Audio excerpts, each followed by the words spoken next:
I thought Miami was toast against Virginia Tech, but just when you thought they were out, they pulled me back in, and the Canes pulled off the comeback. You are Locked On Canes, your daily podcast on the Miami Hurricanes, part of the Locked On Podcast Network, your team every day.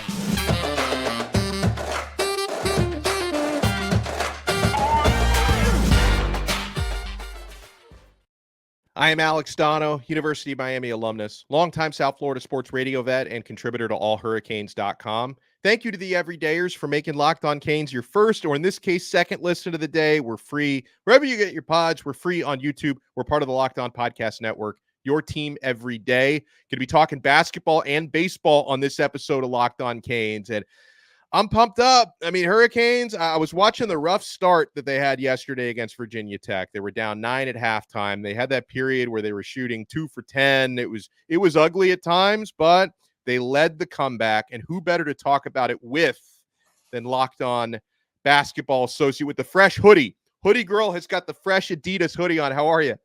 I'm good. Unfortunately, I was watching the end of the women's game and we just lost a close one to FSU, but that team's going to be exciting to watch anyway. But no, men got a win yesterday, so definitely needed. And always a nice day to start off my work day by being on Locked On before I head out to work. So absolutely. And, you had people like Bensley Joseph helping spark the comeback. Kyshawn George is just an absolute stud. What were the big factors to you when it became clear, hey, Miami can actually win this game? Who were the players who sparked that comeback in your eyes? I mean, I think we played well the first 5 or 6 minutes of the game, and then it kind of just the end of the first half into the first 10 minutes of the second half. Our defense was pretty atrocious. Bensley Joseph, I think, pretty much sparked that comeback in the second half. He's known for his great defense. I think he's been in a slump lately, especially with the development of his offensive game, but he hit a couple threes. He's hit some layups, made some good defensive plays to kind of getting going. But I think Kyshawn George, as far as overall his entire game, I think he was the most stable player for us, and he was playing great defense against one of their best players in Padula and held him to 8 of 18 shooting. And some of those threes that Padula made, because he had 21 points, Kyshawn was in his face. So you could tell his length was disrupting Padula and he couldn't get into a rhythm. And it kind of affected everything because Virginia Tech is second in Division I for free throw shooting. And they shot 7 of 14. So I think we were running them pretty hard. That's their worst free throw shooting performance of the year. And the free throw line pretty much determined the game because we shot 27 of 29. Wow. I want to remind folks that Melissa, a.k.a. Hoodie Girl, who's joining us now, she does an awesome job on the Buckets pod, and she's also a colleague of mine at allhurricanes.com, and you guys will be able to see this interview later on at allhurricanes.com as well. Melissa, how important was that victory? Because, again, Miami had some bad losses, had a lot of uneven results earlier on this year. Should I even be thinking about NCAA tournament? What's it going to take to get in? So we're on the outside looking in right now. This was a big win. It was a quad 2 win. You could kind of look at this both ways in that we have a tough schedule coming up. So that's rough, but it's also our chance to get into the tournament because there's a lot of quad 1 wins that we have available to us coming up. We do have some bad losses. And if you look at them, we've had key players out and a lot of those bad losses. That Louisville game could come back to haunt us. FSU as well. But Virginia beat Clemson yesterday, and we play them tomorrow on the road. So that's a massive quad 1 win if we were to get that. We still have 2 games against USC, home and away, and we have a game at home against Duke. So those are 4 quad 1 wins that we can get. And if we can get maybe at least 2 of the 4 and then win the games we're supposed to win, I think we have a chance to sneak in. But we need to do a lot of winning down the stretch, and we need to get healthy. Wooga hurt his ankle again. I don't know that I don't think he's been fully 100%. Even the beginning of the season, he didn't even play in our exhibition game because he was nursing a hamstring, I believe. Cleveland just came back from a hip. Norchad had the ankle earlier in the year. Nigel had the ankle. I don't know what's going on with people's ankles. We need to figure if we're healthy, we can compete with anybody, but we haven't been healthy. And this is where these losses are coming from. And our late game execution down the stretch, our loss against Louisville, our loss against Florida State, our loss against NC State, all of these games were single digit games where we were either within a few points or had the lead. And then we or Syracuse, we couldn't execute down the stretch. And these are where these losses are coming from. And that's something that we were able to do against Virginia Tech, is in the last 5 minutes of the game, we were able to execute. Bensley played amazing. We were able to hit some shots, and most importantly, we hit free throws, because our free throw shooting had not been the greatest the last few games. I think you touched on it a little bit there in terms of some of the bad losses. Do you put most of those just on the health of the team? And if they can stay healthy, I mean, maybe the version of Miami we're going to see for the next month and a half, maybe if we'd seen that version all season long, we'd be a comfortable tournament team. Well, I mean, you look at it, we didn't have Matthew Cleveland against NC State. He got injured at NC State, and then we didn't have him for, I'm losing track of the games, I'm getting them mixed up with the women's, but we didn't have him for 2 games. We were playing Jobé, a true freshman who hadn't even gotten a ton of minutes off the bench. He was getting some minutes. The way I look at it is we have our 5 starters and 1. So whether it's Bensley coming off the bench or Kyshawn coming off the bench, because Bensley was starting earlier in the year, and they've kind of flip-flopped and have Bensley coming off the bench and Kyshawn starting. Those 6 are our 6 starters. After that, I said it on Buckets last night after the win, like, it's a crapshoot. I'm not really sure what we're going to get. Nwoko's a true freshman, but he's got that length. He's 6'10". He didn't really play amazing last night. And then you saw AJ Casey get some minutes too, and he hadn't played in the last 2 games. Watson had been getting some minutes earlier in the year. You haven't seen much of him lately. You saw Jobé get some minutes. He only played 4 minutes last night and didn't look amazing. And they're young. These are freshmen or sophomores. So you've got our 5 starters and Bensley. If we can stay healthy and get the most out of those 6 guys, we have a chance to beat any team. But when we start getting into foul trouble and we have to start playing the rest of our bench, that's where it gets a little dicey, because you don't know, like, even the sophomores that have been in the system here, they didn't play a lot last year. So you're playing these guys who don't have a lot of experience, true college game experience coming in. And so it's kind of just like roulette of what you're going to get. Well, heck of a breakdown we're getting here from Hoodie Girl. You could follow her on X at the Cooler MLB. Melissa, can we talk about, because you and I are both a little bit superstitious, what's up with how much better the team seems to play when you're not watching games live? You watch every game, but sometimes because of your crazy schedule, you watch them back on replay. Seems like when you're not watching, we have a better chance of winning. Is that true? Well, it's like the football team where if I go to a road game, we lose. My road record for football is 1-6. My road record for basketball is 0-2. But 0-2 is including the Final Four game that I went to last year. Okay. I mean, the other loss was I traveled up to New York to see us play Colorado.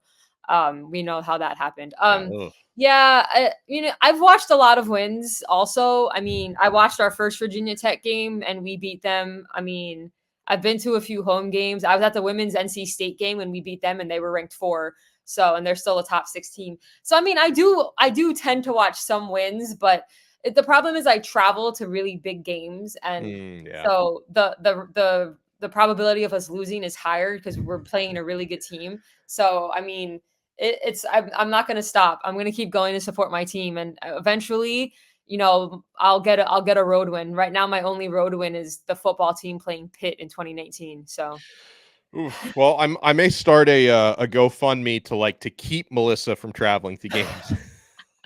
Well, I am going to Cal to see the football team play. That's my plan. Oh, no. So I'm hoping if I travel to see like a not so good team, we could win. Right. Because I saw us play UNC last season. That wasn't the best of ideas. So not really.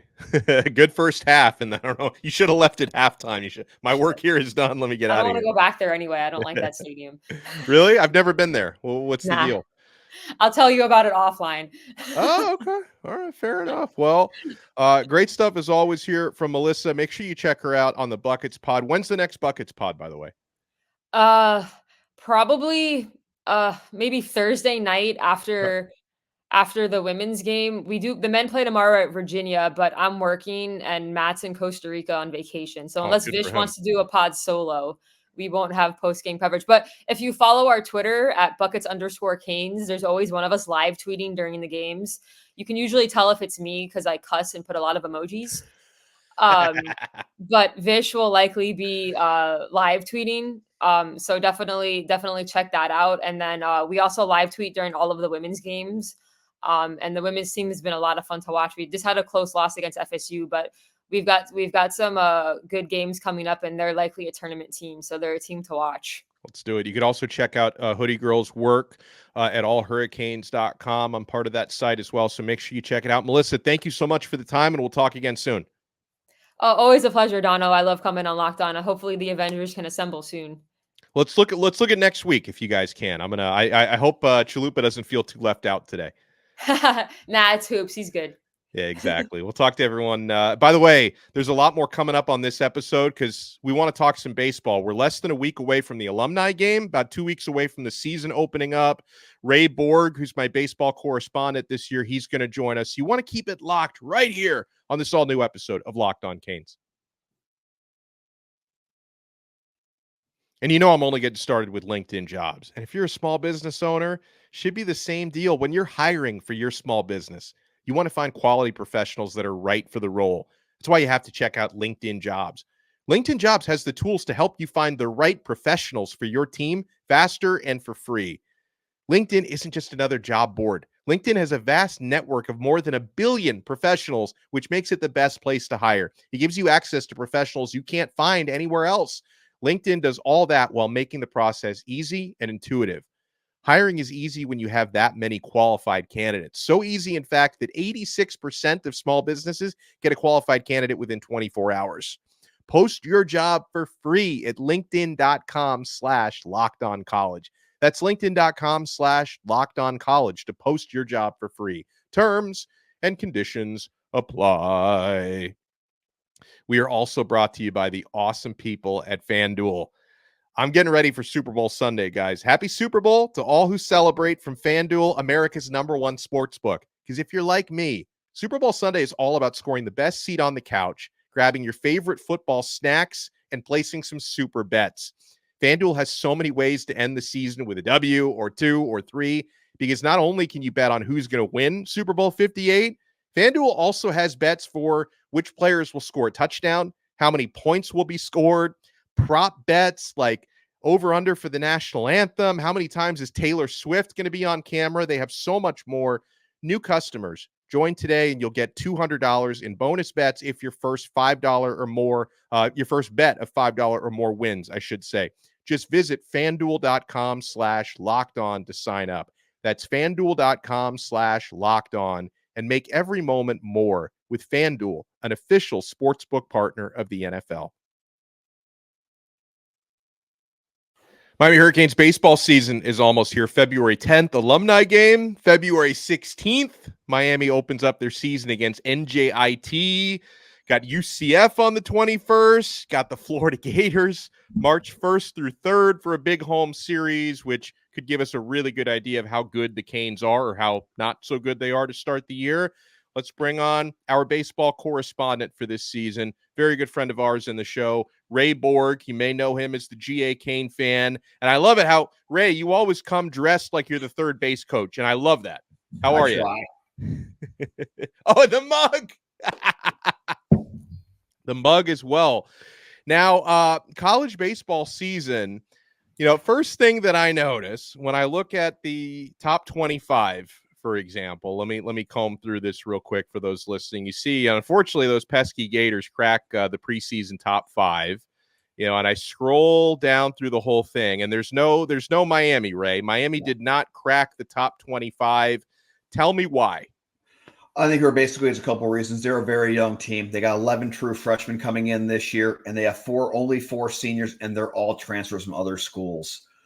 They've also got a new manager this year. I think there's also some concerns in general of how the team was last year, but we lost a lot of guys to the draft last year. I think that's the biggest reason. It's just an inexperienced team, and it's going to be interesting to see how this team comes up, which explains why the latest schedule's been laid out, where it's NIT, LIU, Long Island, and they're playing UCF in the middle there, but they got to get this team warmed up. I'm not sure what the starting lineup's going to completely look like until the season starts. A lot of young players, a lot of infielders. Probably the best kid they got coming in is Daniel Covette, number 14. He was drafted by the Pittsburgh Pirates, but decided to stay with his commitment with the University of Miami. And the rest of them kind of like bounce around the 300, around the corner of the Perfect Game USA. So it's going to be an experiment. It's going to be a learning curve and how well they're going to be able to get up to speed. And how important is this season for JD Arteaga, who'd been on the staff for so many years, pitched at Miami? I think we talked about this a little bit last time, Ray, but when the decision came down, the parting of the ways with Gino DeMare, you and I used to speak about this a lot on and off the air. How is it going to be a true national coaching search? There were rumors about who may be brought in to interview for the job.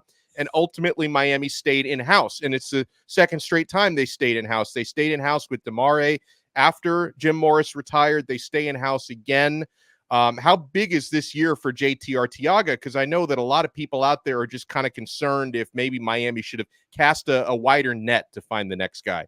Yeah, I agree. I actually wanted the manager of Wake Forest, Tom Walter, and he evidently was interested in the job supposedly, but I don't know if he was in an interview, but they brought him in. It could have been a scenario too, was he was the manager in waiting, kind of like the Patriots did. We were all surprised when Belichick left and new man coach was selected.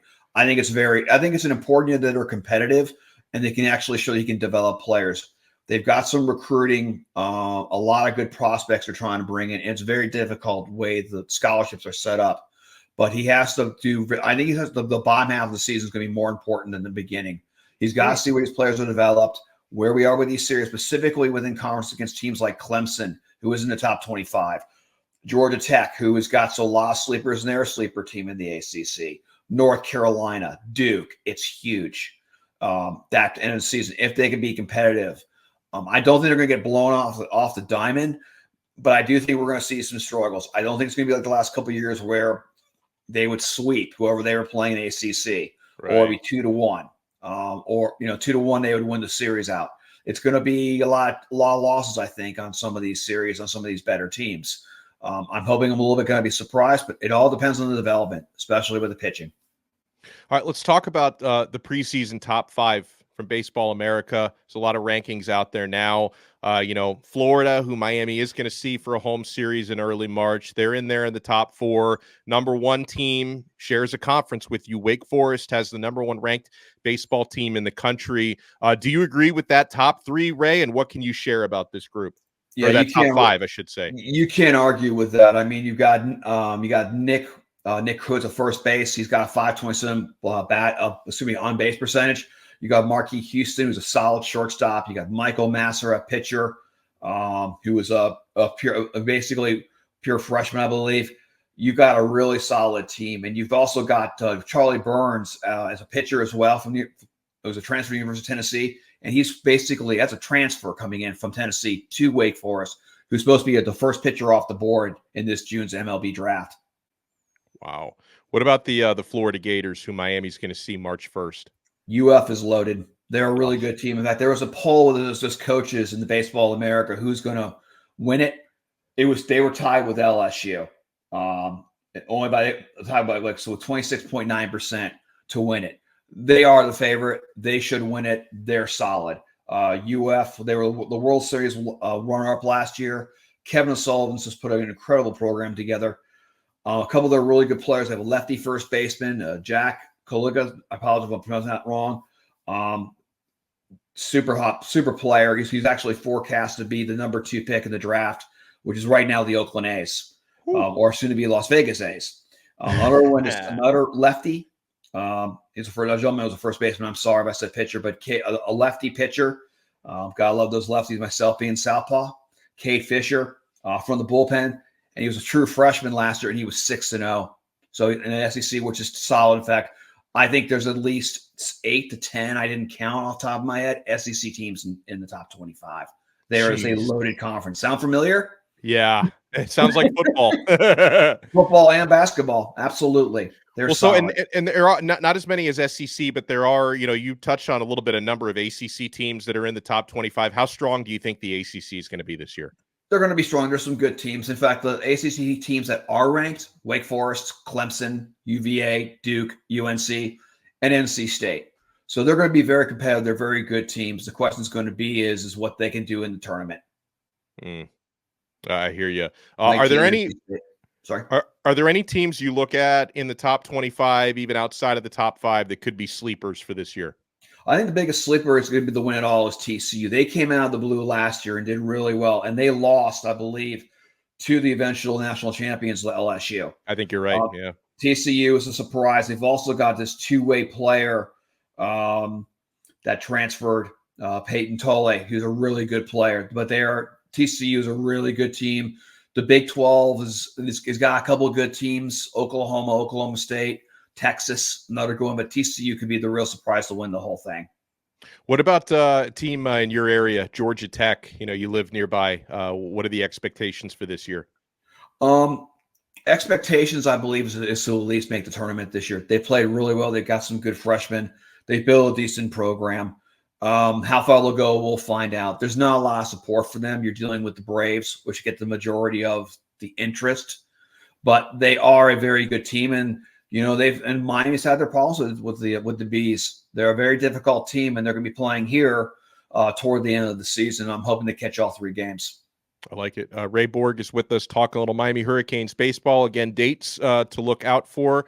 Hurricanes are kind of unofficially opening up the season with the alumni game on February 10th at Alex Rodriguez Park at 6 p.m. The first actual series of the season starts on Friday, February 16th against New Jersey Institute of Technology, NJIT. Big dates to look at. We mentioned UCF on February 21st. Miami's got a series at home against Long Island on February 23rd, at home against Florida on March 1st for a 3-game series. I notice that Miami doesn't seem to leave home or leave the state of Florida very often early on in the schedule, maybe not till mid-March.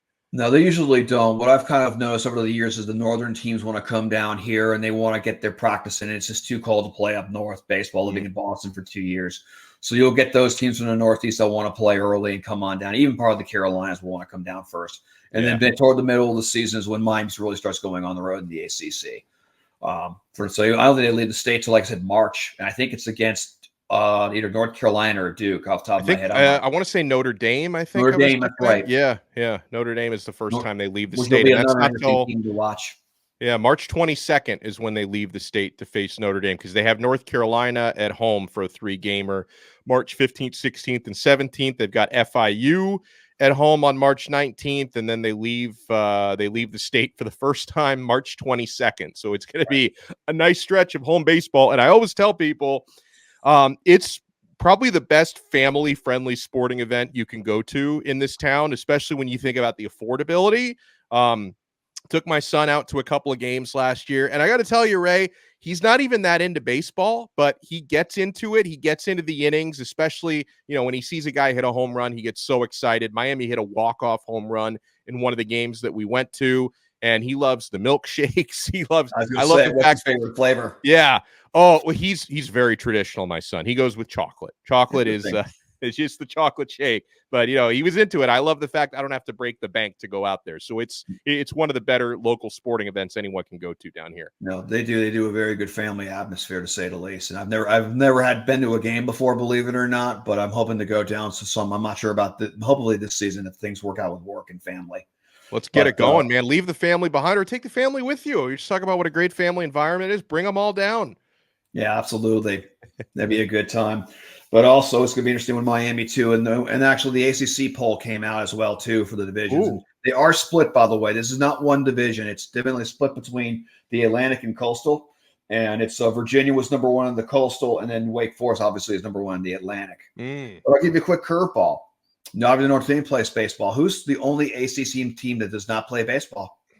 I don't know. Surprise you. Syracuse? Correct. I just thought of that because it's so cold up there that I can't imagine in like February they could be playing baseball. They play in Boston, but SU doesn't have a baseball team anymore. They haven't had one since I believe the 70s. Wow, which is kind of surprising. I was like looking for it. It's going to be it was very interesting. That's why Dame works out perfect. But Dame will also be a team to beat. But I thought it was a very interesting fact that a lot of people don't know. Yeah, I would not. I mean, I don't know how I managed to guess it, but I would not have even thought of it, of one of those schools not having a team. So, excuse me. I appreciate you always, Ray. And we'll be in touch a lot throughout baseball season. February 10th, alumni game. February 16th, which is a Friday night, is the first official game against NJIT. Ray Bourg, thank you so much for the time, man. We'll talk to you again soon. Thank you. You have a good Sunday. Let's do it. We'll talk to everyone again next time on another episode of Locked On Canes, part of the awesome Locked On Podcast Network. Your team every day.